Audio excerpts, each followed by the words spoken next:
I used to tell myself that I sought a degree in political science to learn more about the world, and a degree in English to learn more about myself. Recently, I've realized that it is through reading or the consumption of all art, really, that I don't as much learn about myself, but rather I create myself. Just as we are products of the people we hang around with the most, we are mosaics of all the art that we consume. Our skin is permeable. Every idea, every story is like a virus. Some ideas are weak and can be easily forgotten, while others, whether we like it or not, latch onto our brain and take control. At the start of this year, I read Gravity's Rainbow, which ramped up my paranoia, anxiety, and fear of death just in time for COVID to roll in. I oftentimes consider reading that book a mistake, even though I thoroughly enjoyed it. That book still haunts me and still affects me. So, where does art end and my thoughts begin? You are what you literally eat. Pun definitely intended. This can go beyond just my personal examples. When Goethe wrote Sorrows of Young Werther, there was tons of copycat suicides in Germany. When Scenes from a Marriage, a mini series, I guess, that got also shortened into a extended movie by Ingmar Bergman, when that came out, divorce rates in Sweden doubled within a year. And in fact, when production went through all of Europe, divorce rates all across Europe rose. Our culture even more recently had a large discussion on whether Joker or not should be viewed because of its morals. Was it okay to have a movie that might lead to copycats or might even justify incel behavior? As much as we like to think that it doesn't affect us at a bone marrow level, art isn't entertainment that we only passively enjoy. We have to recognize that art affects culture and changes the way that we think.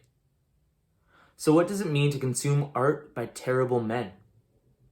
This was my central preoccupation while reading Henry Miller's Tropic of Cancer.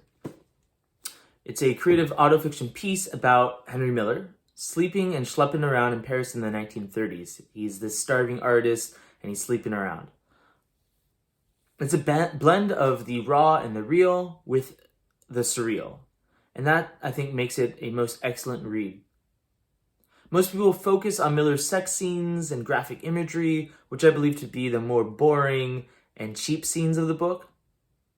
Miller's greatest allure for me was his ability to grab surrealist paintings and put those visual ideas into words.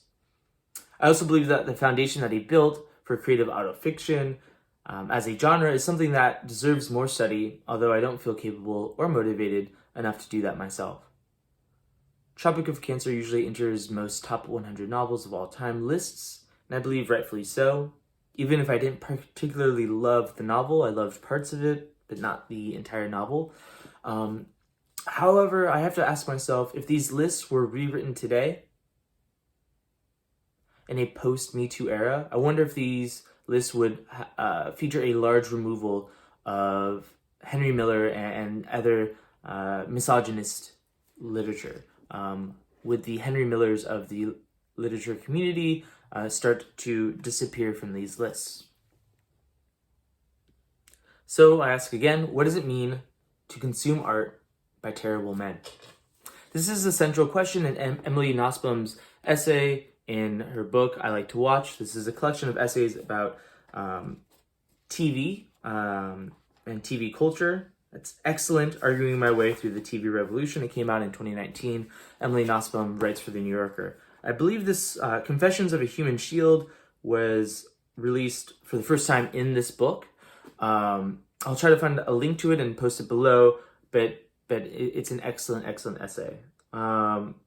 It's by far the most interesting thing I've read discussing the tired argument of whether one should separate art from the artist. I've gone through mood swings surrounding whether or not this is an interesting or worthwhile topic. Can one separate art from the artist? Most conversations surrounding this topic are repetitive and go nowhere. Nussbaum furthers this conversation in an important way and gives it the detail and nuance it deserves. She doesn't give easy answers. She asks, I think, great questions.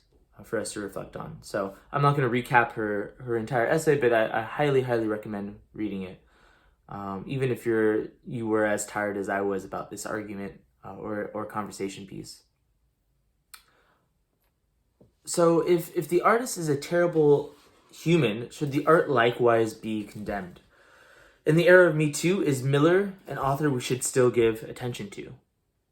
And further, how do I appreciate a book while being disgusted by its morals? On one side of the coin, I don't think art needs to be moral. In fact, that's also what Henry Miller believes. He saw civilization as a cancer, which is a motif that's repeated in Gravity's Rainbow with the sin of analysis. And Miller wanted to blow it all up, blow all of civilization up.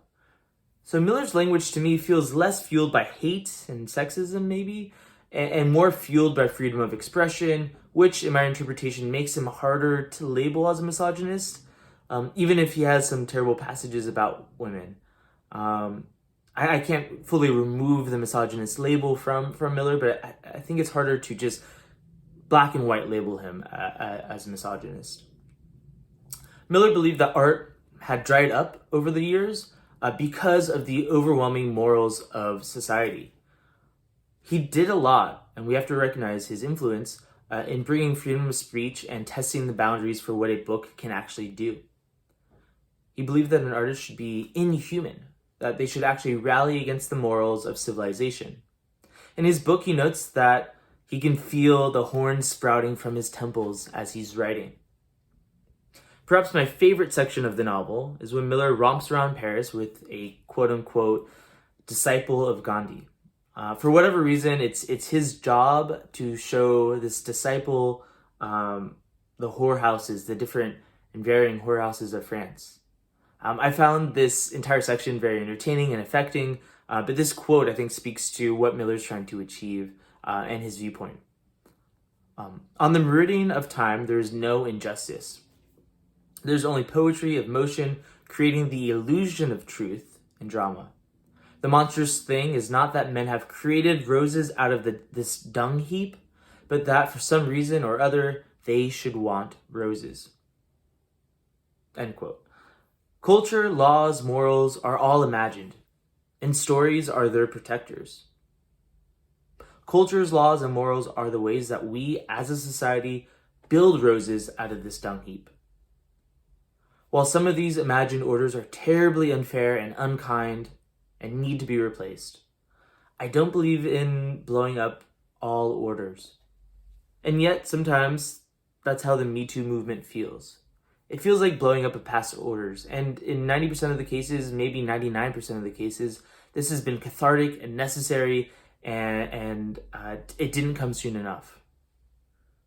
Yet in many ways, it also feels like censorship of the past and an erasure of movements. And this is what Emily Nussbaum talks about. Ironically, Miller shares this with the Me Too movement. He also advocates for an erasure of the past. But he didn't want to resurrect something more moral, imposing, and limiting, which I think some, not all, some social justice movements tend to lean towards. Miller advocated for freedom, not limits. But freedom of the expense of whom? I think that's an important question. Miller's freedom, artistically and sexually, often is at the expense of women, in his books at least, who are definitely not treated kindly. Ultimately, I believe Miller is dangerous. I believe that he can negatively affect our culture, and maybe he already has, and yet, I still think he needs to be read. In his book, Miller says that contradictions either paralyze a man or lead him to the heights. I hope it's the latter. Anyways, if you have read any of Miller's books, please let me know what you thought and how it affected you. Also, I'd be interested to find out from you guys, have you read any books that you enjoyed, even if you were morally disgusted with them or morally disagreed with their premise or philosophy? Shoot a comment below and I'll try to respond to those. Thank you guys for watching and have a good day.